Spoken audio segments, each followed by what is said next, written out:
conquer and we're going to take some. Is that understood? Yes, sir. That's what we're going to do, sweethearts. We are going to go and get some. All right, people, on the ready line. Are you me? Yeah! Are you me? Yeah! What are you? What are you? The support systems of family and community are an integral part of the holidays for those that are caring for loved ones with special needs. Through the love and diligence of his family, Jeremiah Feliciano was able to live a healthy and productive life despite his rare genetic disease.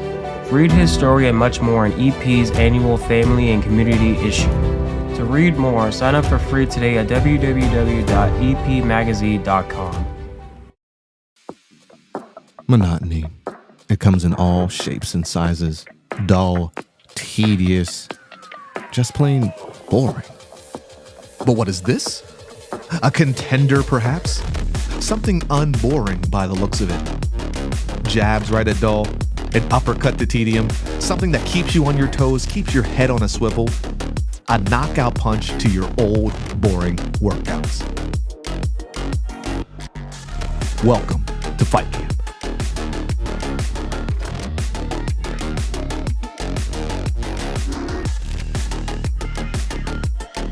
Oscar Mike Radio is a proud podcast partner of Reach Across America Radio, heard every Thursday at 11 a.m. and Sunday at 8 a.m. Eastern.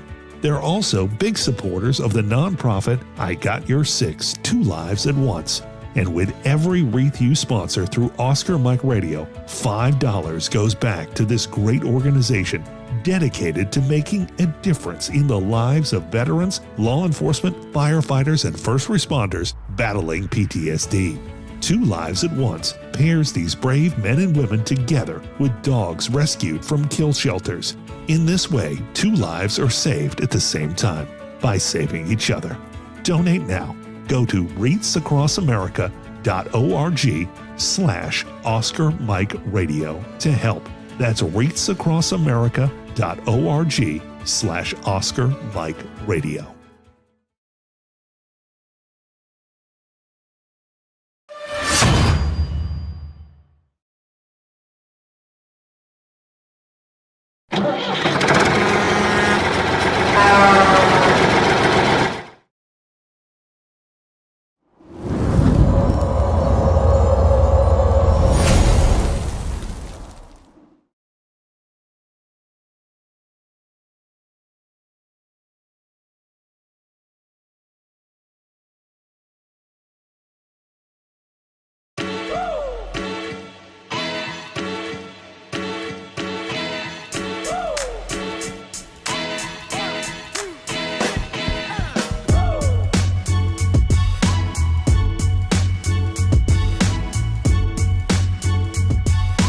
I remember a time when I was in a not so good place, and these games and these activities and being able to come and have the camaraderie that we have here, it makes me feel like I'm not alone. There are people here that have been through what I've been through.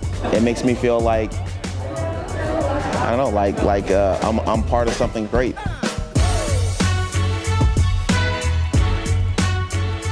Just let yourself go. Give it a try.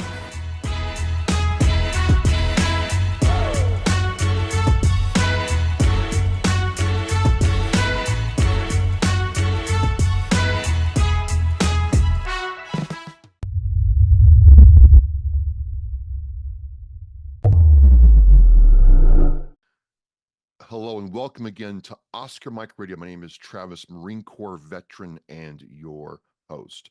Oscar Mike Radio is part of the Hubuzoo Network. You can find out more on hubuzoo.com. I want to thank my sponsors, Joyce Asack of Asack Real Estate, Mark Holmes, Reapers Detailing and Power Washing, and my supporters, Cason Shaving Company and Exceptional Parent Magazine. I love talking to authors. I've talked to a lot of them, and I'm just amazed that they take their military experience and bring their perspective into new and different viewpoints. And today is no exception. Really great show. Really enjoyed this book. I want to introduce Donald Jeffries, a Navy veteran, and wrote a very interesting book. Mr. Jeffries, welcome to Oscar Mike Radio. Thank you. It's a pleasure to be here.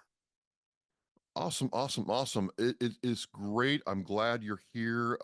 This has been just a really insightful book that you've written about a part of our history and your experience from the military. Tell us a little bit about yourself and your military service, please, sir. Well, I enlisted in the Navy back in '62. I did 5 years active.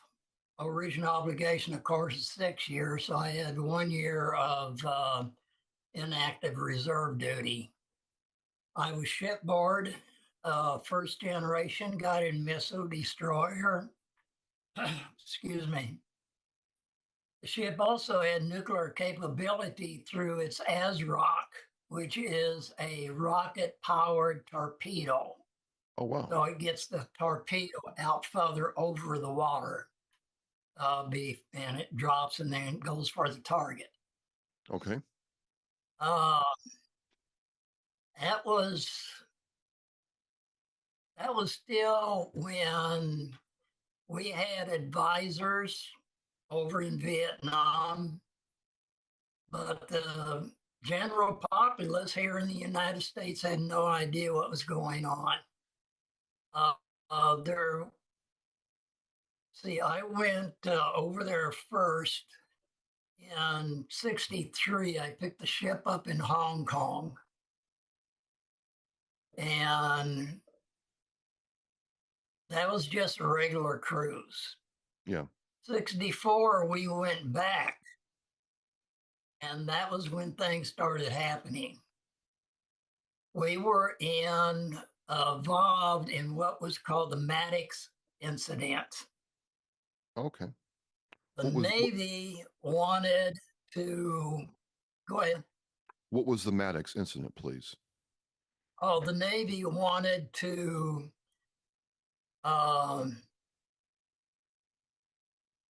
get more involved in Vietnam. We actually gave the South Vietnamese our older boats and ships. The Maddox incident involved sailing outside of the 3 miles allotted for international waters, at least at that time,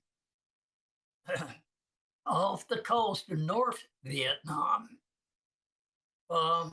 3 North Vietnamese patrol boats came out to the Maddox and attacked it. The Maddox sunk them all. We were just south of there, and we were on standby in case the Maddox called us in, and it was called the Maddox incident. When we pulled into port in Subic Bay, we tied up next to the Maddox, who was next to the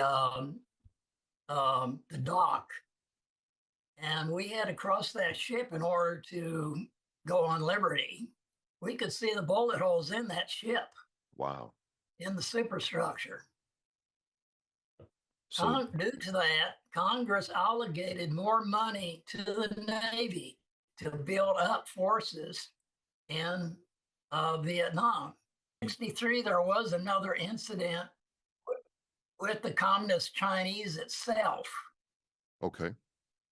One of our ships sailed close to the 3-mile international water limit. Communist Chinese was claiming 11 miles. They told the ship to get out or it would open fire on the ship. Well, the ship went out, contacted the carrier that it was part of the task force with, and informed them what had happened. 3 task forces were formed, and we sailed between the 11-mile and the 3 miles for a week or two, just daring the Communist Chinese to do what they said they would. They never opened fire on us. But that was like a reality check for me. especially when they started passing out little booklets saying what to do if you become a prisoner of war. Oh, wow. So reality set in. And then I went back over, the ship went back over in 66, and we were very active at that point. We did shore bombardment down in the Mekong Delta. We operated with the carrier, covering them for when their aircraft went over, did bombing raids, and came back to make sure they weren't being followed. We did patrol duty. The Point Yankee in the Gulf of Tonkin was where we would go. This was hostile waters. And in 66, we spent Christmas out there. Wow. That year was very memorable for me. I turned 21 out there on Point Yankee and celebrated when we got into Subic Bay. But we were told if we did not stop communism there, it would be coming through our back door physically. And that justified what we were doing there. Now, well, now we got communists in the White House. So reading your book, and, you know, I was very interested in the title, I Could Have Been One. It seems like reading the book that you almost became a communist yourself, but didn't. So I was curious, when did you start thinking about embracing communism, Donald? Actually, I would not have become a communist, but I was on my way to becoming a socialist. Okay. It was actually, that started when I was in the military, because I was living in California at the time, and I had to make decisions on how to vote on issues that were coming up. For example,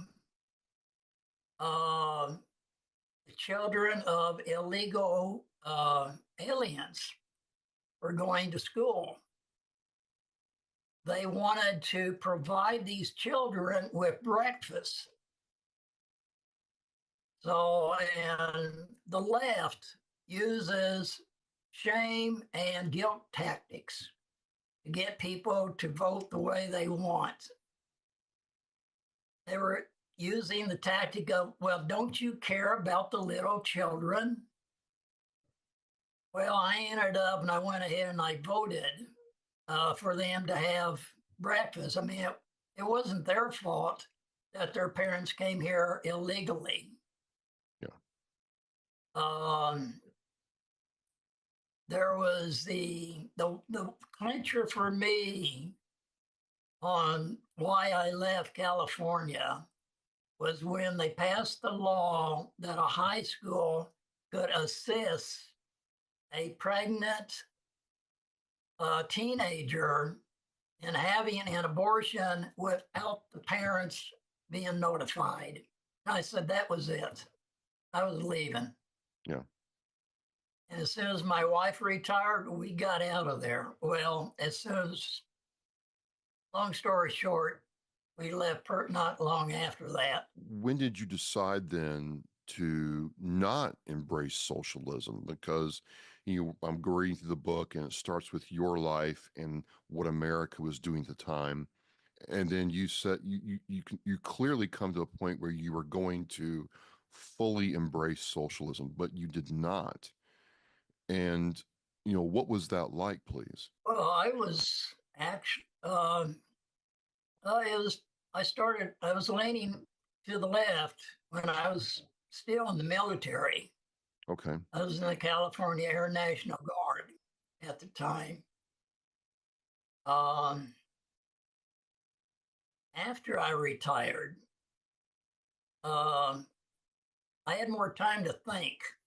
I'll put it that way. Yeah. But I started not liking the direction our country was going in. And my roots was conservative and Christian. I started going back to my roots. I started going back to church. I became involved in a conservative movement. So I actually became more active at that point because I had the time to do so. And that was, I retired around 2007. So you do that and you start going back to your Christian roots. And it is very important to mention that you clearly, tell the reader that, hey, growing up, I came from a Christian background. My faith was part of my youth experience. And then I joined the military and got kind of away from that. And then I swung back. How did you feel after you had embraced your faith back into your life after, considering going fully into socialism? When I started going back to the church, that was just the beginning. I was still kind of leaning to the left. The wife and I ended up going, well, I learned too much about what was happening. And I was having a meltdown. And the wife suggested that we come back to where I grew up. There was a home mission here and within the church, and we could help with that, which we came back here and did. Yeah. I came back with an open mind. Also, I had been thinking about, after I retired, I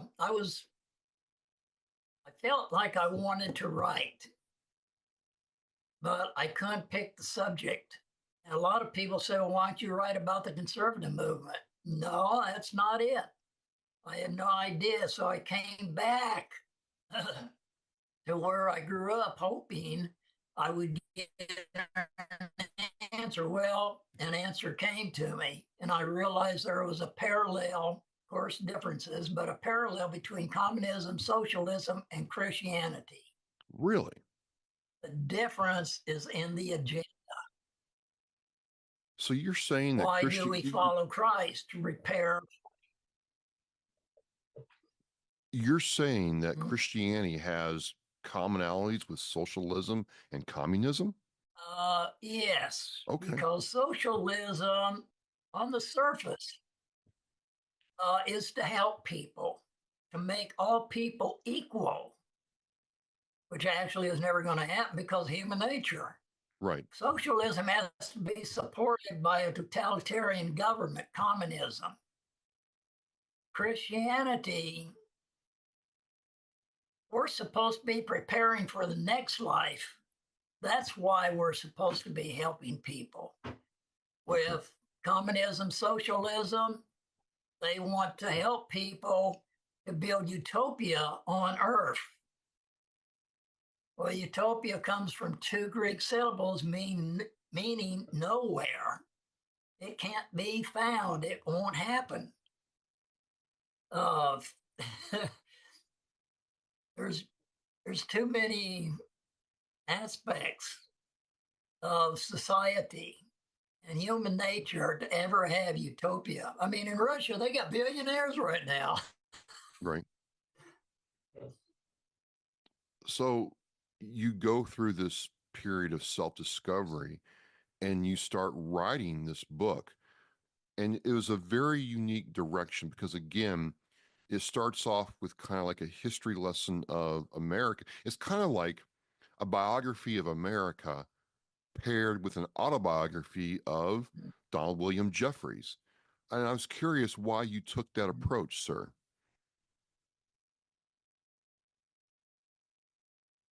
I followed, well, what I felt I should write. There were times when I knew what I wanted to put down on paper, or well, on the computer. But something told me not to do that. I learned that I had to back away when that happened. And eventually I would get the answer of what should go there. Now, what I was going to put there might be used later. Maybe it wasn't. But I won't say constantly, but a lot of times I was pulling back and just waiting for the inspiration of what should really go there. Yeah. And I decided to have just 2 chapters. Anything goes today with self-publishing, but have sub-chapters and use my life as the basis to show what was happening in this country. That's why I talk about like green stamps. And there was also plaid stamps, but my mother collected green stamps, so I use that example. The Sperry and Hutchinson And green then- stamps. Yeah. Yeah. And then after that, I might talk about something that was happening in the 50s at that time, like the news media being so fascinated with President Eisenhower going down to Florida to play golf. Just different memories like that. But I interjected both what was happening in the U.S. politically, socially, and the life that I had at that time to show that is life. I mean, we're sitting here today, but out in the world beyond us, things are happening that affect us. Right. And a big election is coming up that's really going to affect us. You write the book and you finish the book. What was your feeling when you finished the book, when you started realizing this is, I've written it and I'm ready to publish it? You know, did you feel a sense of completion? What was going through your mind as you realized this project was done? I did feel a sense of accomplishment. And now at that point, I was still a writer, because a person does not become an author until after the book is published. So that took about a year, long story short, to get it published. But when I held the first copy of that book in my hands, that's when it really hit. Yeah. It was published. I was an author. I had the book reviewed. That review declared me as a historian simply because I researched. I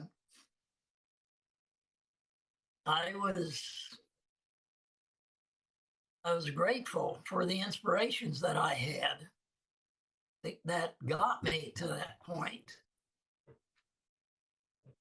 Now, you know, there's a saying that art imitates life, but I would say that in your case, with your book, your life was reflected in the art that you created. Because again, I'm going through your book and I'm like, oh yeah, I remember learning about that in school, talking about like the Cuban Missile Crisis, so on and so forth. And then you kind of weave in your stories and what your attitude was like at the time. And that's the thing for a lot of us coming after you all.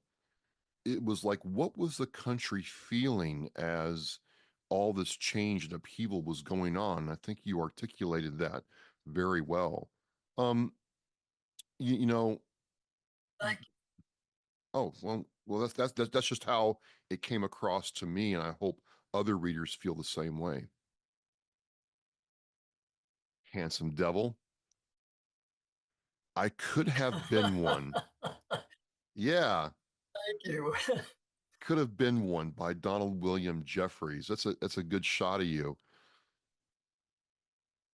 Are you happy you're not one? Are you happy you're not one? Definitely. Yeah. And I so, am happy. yeah. I'm glad I'm back to my roots. Well, doesn't the Bible say, train up a child when they are young, and when they are old, they will not go away from it? Something like that out of Proverbs. I remember that from Sunday school. That sounds familiar. Yeah. Yeah. Yes. Well, you've proven that out. What's next for you? Oh, well, I've done a study guide on Agenda 21, which is the United Nations agenda for the 21st century. They want to become world rulers, and this is how they're going to do it. Well, I can't go into Agenda 21 in the book, but it's not all together. So, because it involves the development of communism and the development of the United Nations. So I did a study guide on it. I have distributed it to a person in a conservative movement. It's not copyrighted. I may or may not publish it. If this book does well, I'll publish it.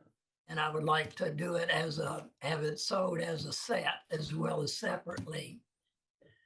Also, I have started a spin-off book. Now, this one is strictly nonfiction. In fact, I make a comment in here that I don't have the imagination for nonfiction or for fiction. Well, the next book is going to be part nonfiction and part fiction because the title is going to be It Happened. Well, I start off giving what happened, and then I go into how it happened using current events. So it's kind of a continuation of this one in that respect. But it's putting more of an emphasis on a possible future if we don't turn our country back to conservatism and God. Now, that doesn't mean that there should be a government-established religion. I'm against that. The Constitution is against it. And it doesn't mean everybody is expected to be a Christian. There's, besides Christianity, there are other religions that people are entitled to. That's part of American freedom. Right. But we need to get it back to conservatism and fight communism and socialism. Socialism isn't just helping other people. It is trying to, as I said, build utopia, make everybody equal, which is never going to happen. No. That's why it has failed time and time and time again. Well, that's So the thing. that's going to keep me busy for a while. My question is, people still keep trying to implement communism. Why is that? They're thinking only about this earthly existence. And people like to jump on a cause. So to them, keeping God out of the equation, they have a very good cause. Right. Trying to make life better for everybody on the face of the earth. And they will do it forcefully if they have to. That's where communism comes in. Communism believes in taking by force. Socialism believes in taking by politics. If the politics doesn't work, the communists rise up. But it's all because they don't believe in God. Now, in Russia, the government may be communist, but there are a lot of Christian people over there. So it's not the people of a country. It's the leadership. Just like in our leadership today, they're going for totalitarianism. They want to destroy this country and rebuild it into a communist country under the United Nations. There won't be any more United States because there won't be any more states. There'll only be regions. Right. This is according to Agenda 21. There's now Agenda 30 and an Agenda 50. They analyze and decide, okay, we've done this, now we need to do this. And they keep coming up with these agendas. They are very persistent, very strong. People say in this country are just living life, trying to get food on the table and clothes on their back and a roof over their head. They're not thinking about politics. No. But the communists and socialists are thinking about the politics. And that's how they get headway, because they're allowed by people not being involved to stop them. And they operate by putting people in key positions. They don't operate by numbers, it's key positions. You've finished the book. You got to a publisher, and we're talking now. And I guess to kind of wind this down, when someone, I read it with a very open mind. And again, I told you how I felt about it. But what do you want people to do once they read your book, Mr. Jeffries? I wrote it for education, to educate people. If people do not know the history, then, well, a lot of people think this has happened overnight, basically, the state of the country. It did not happen overnight. It started way back in the 1800s. In the mid 1800s, there was an organization called Socialist Christians. They were against capitalism because they felt capitalism was greed. Well, capitalism is an economic system the same as socialism is. Greed is an emotion. It's what we feel, think about in our minds, feel in our hearts. So,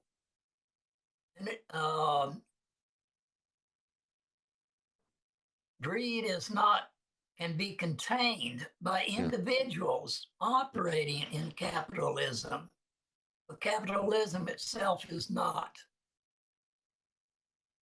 I was speaking with a lady who had used social programs to advance her life, and she has become a very worthwhile person in her profession.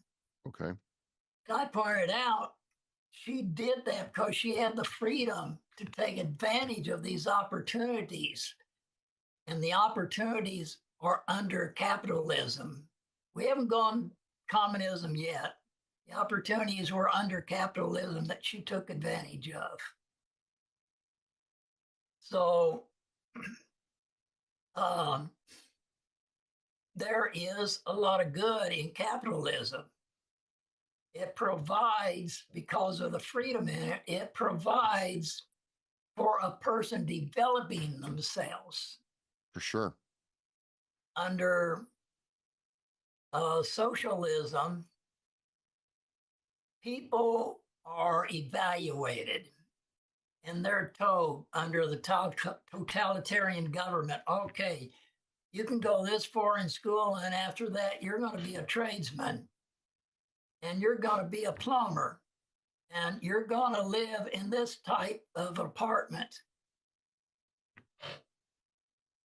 Somebody else who has more intelligence, knows how to use it, they're going to tell them, okay, you're going to go to college and you're going to go into this profession and you're going to live in this type of housing.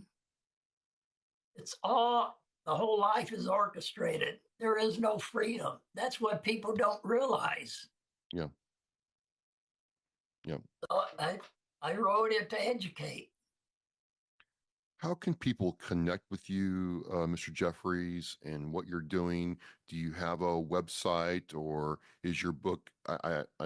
It is on Amazon. I looked it up. It is on Amazon. So do you have a website people, can connect with you? Not yet. Okay. That's one of my goals for this coming year. Are you on Facebook or social media? I am on Facebook. Okay. They can look me up, Donald, I think it's Donald William Jeffries. And they can also try the book title, I Could Have Been One. Oh, I got you right here. Oh, okay, cool. So you were at a book signing, and you're having a book sign on November 9th as we do this. Yes. Awesome. Awesome. Now, Well, on that site, I have portions of the book. yep. There's one is on communism, socialism. Jana 21 is interjected in there. Another one is on Christianity. I give early church history and Bible history. And I compare Christianity with communism, socialism. And I also give why communists and socialists do not like any religion because they want people to serve the communist state. And if they're serving a church or a temple or a synagogue, their mind is elsewhere, not on the state. That's why the socialists will be active in recruiting Christians to come over and work for them. They will use Bible verses to do that recruitment. I've seen it online. Well, if I understand it correctly, I don't want to get too far this rabbit hole, but right in a communist state, the party, if you will, is the religion. Yes. So there's no place for faith, God, or any, and not just Christianity, but any kind of faith in a true communist system. And we've seen that in China and other places that practice communism. Now the Chinese did recognize Christianity there as far as saying, yes, we know you exist, but they are under really heavy restrictions. Okay. In Russia, it's the Russian, I think it's Russian Orthodox.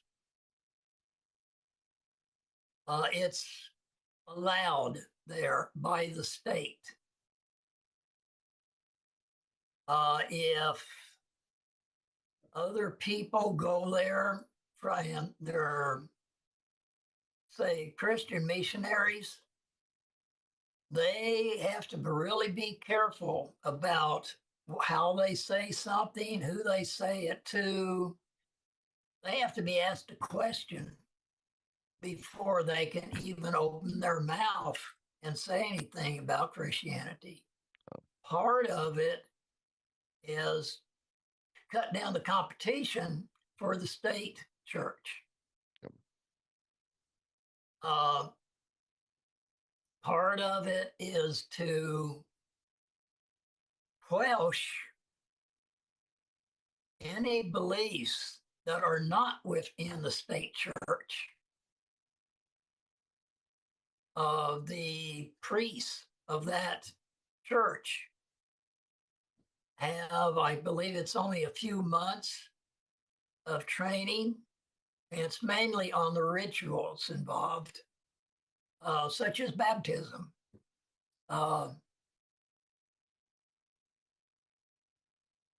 So they're not actually trained in theology itself, but simply how to do rituals and the basics of the Christian belief.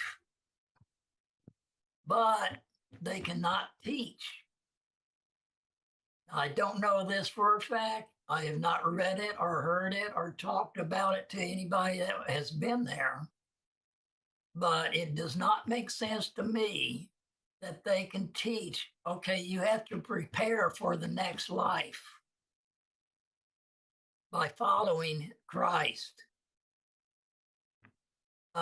Because that goes against the communists. They can have a limited, say a limited service, but within the restrictions of the state. Because the state's not going to let them do anything counter to it. Well, this has been a very insightful conversation. I thoroughly enjoyed your book and getting to, dig into a part of our history. And I think, I would agree with you. It was very educational for me more than anything else. And it gave me perspective about, groups you mentioned, some of the documents and all the way up until Antifa that you go over.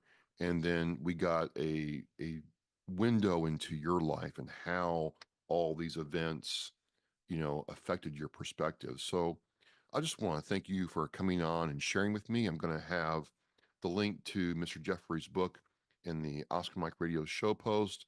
I'll have the link to his social media in there too.